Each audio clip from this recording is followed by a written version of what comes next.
My next project is probably the most ambitious one yet. For a little while, I was on a archtop buying kick. I bought the Gibson L50, then I bought the Harmony, and then I saw this Gretsch guitar listed as non-functional, and it was reported that it needed a neck reset.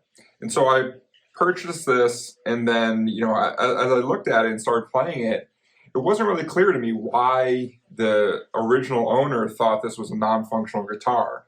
You can actually play it the way it is. But when you get into it and look at it a little bit, it's going to be hard to see, down the neck this way. Maybe I can get it that way. The neck is actually slightly twisted right here. So this end is lower than this end, and so the fretboard is slightly twisted. And the effect of that is that the action on the B and E strings is higher than it could be. And when you look at the bridge right here, it's as low as it could be. And so what I could do is actually try and shave this down some. And that's probably, would be a very similar process to the Harmony archtop that I did. But the proper fix for this is actually to reset the neck. And so that's where the ambition comes in. And so I'm going to try and reset the neck on this guitar. The other reason why I'm going to reset the neck is the headstock here is actually become warped. They used a multi-piece headstock with a plastic cover over top of it. And over time on the back, you can see the laminations have started coming apart. And so it feels sturdy enough right now, but I think if it went too much longer, the glue would actually snap and then the wings would come off of this. And so if I take the neck off, or at least my plan is to take the neck off, figure out why it's twisted in this direction and whether that even matters, fix the headstock, and then while the neck is off, that will also give me an opportunity to kind of see if the truss rod inside works. I can potentially refret it. It doesn't appear that it's ever been refretted. It still has the plastic nibs on the binding. It may not necessarily need to be refretted, but once I take the neck off and figure out if the truss rod works and start doing some of these other things, it might just be worth it to refret it so that it doesn't have to be done again. This guitar is from 1954 or so, and so the finish itself has all the lacquer checking you'd expect. It's really beautiful. Flamed maple around the sides. The back is perhaps a little, sometimes they call this bear claw. It's kind of quilty, it's kind of, flamed. It's a really beautiful guitar. It's probably the loudest acoustic instrument I've ever seen, or I've ever played, in that, I put a cheap decibel meter up.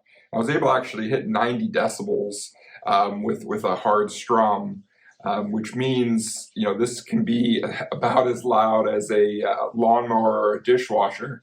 And so I got this for pretty cheap, and I actually like this guitar quite a bit. And so, I've been buying all these lately with the idea that I'm going to fix them and resell them, but we'll see how this one goes.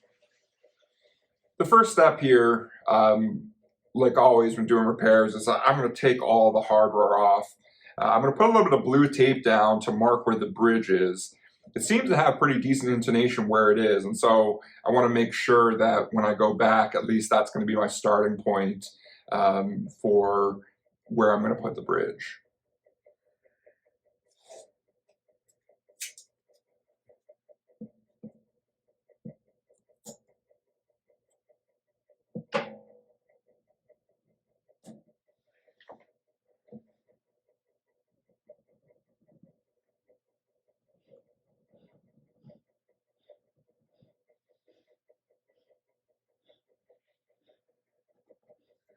So now I'll take the strings off and just kind of work my way around. I won't narrate any of this because for the most part it's going to be fairly obvious what I'm doing.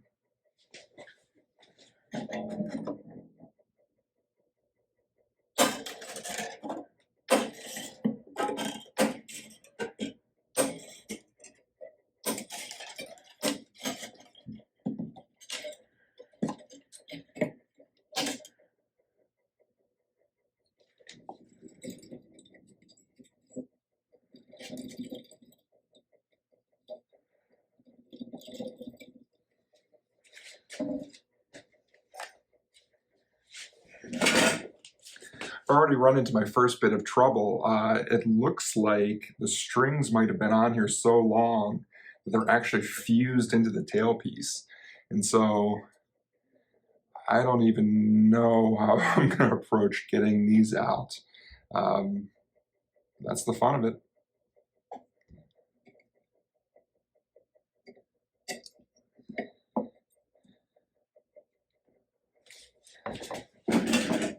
They're not actually fused. It looks like this is just a strangely designed kind of Art Deco tailpiece.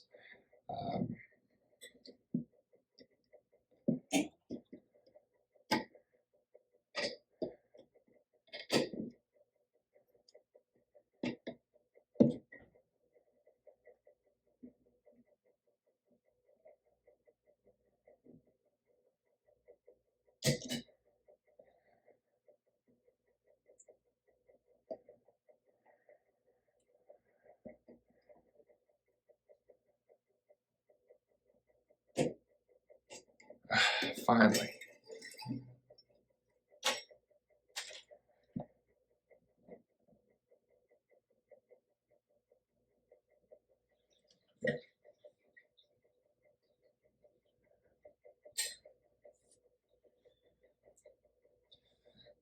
Wow, there's an amazing amount of corrosion underneath this. Makes me wonder how long it's been since the bridge has ever been taken off, or excuse me, the tailpiece has ever been taken off, if at all. So I'll definitely try and clean that up. I mean, it is underneath the tailpiece, and so it's not visible, but would be interesting to see once I clean that off if it's a different color than the rest of the guitar.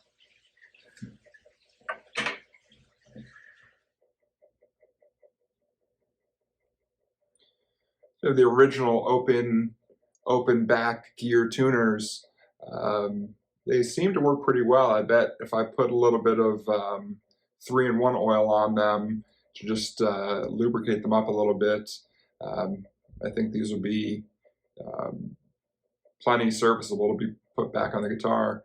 The white buttons don't appear to have any issues as well, which is awesome. It doesn't take a whole lot to replace them, as I showed in that previous video, but not having to replace them is a whole lot better.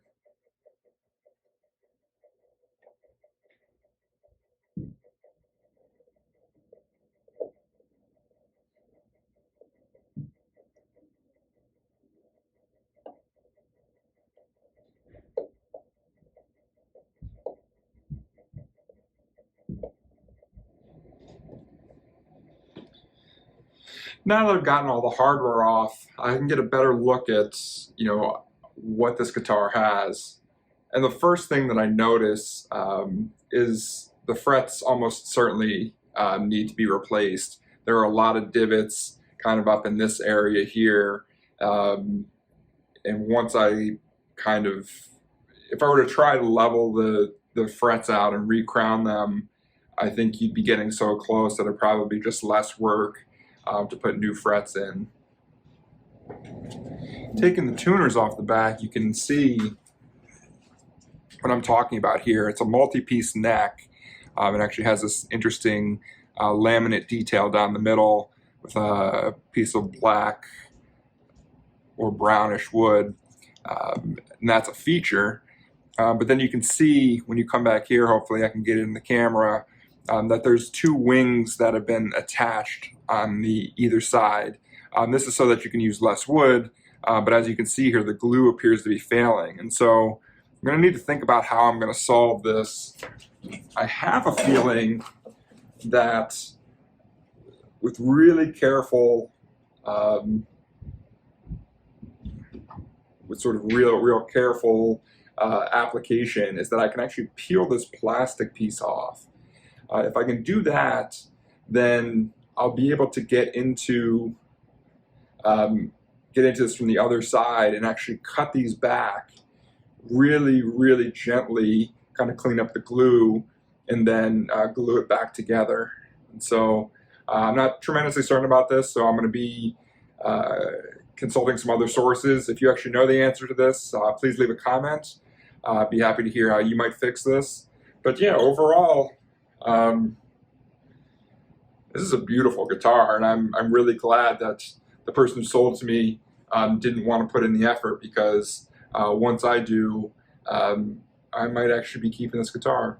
So thanks for watching. Next time, I will probably start doing the neck reset.